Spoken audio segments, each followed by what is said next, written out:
Всекитайское собрание народных представителей практически в полном составе проголосовало в воскресенье за отмену ограничений на время пребывания у власти председателя КНР Си Цзиньпина.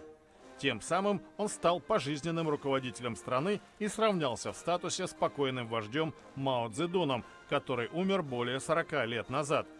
Депутаты отменили норму, согласно которой одно и то же лицо не могло занимать высший пост в государстве более 2 пятилетних сроков. Они ожидаемо поддержали инициативу, выдвинутую верхушкой Компартии в октябре прошлого года.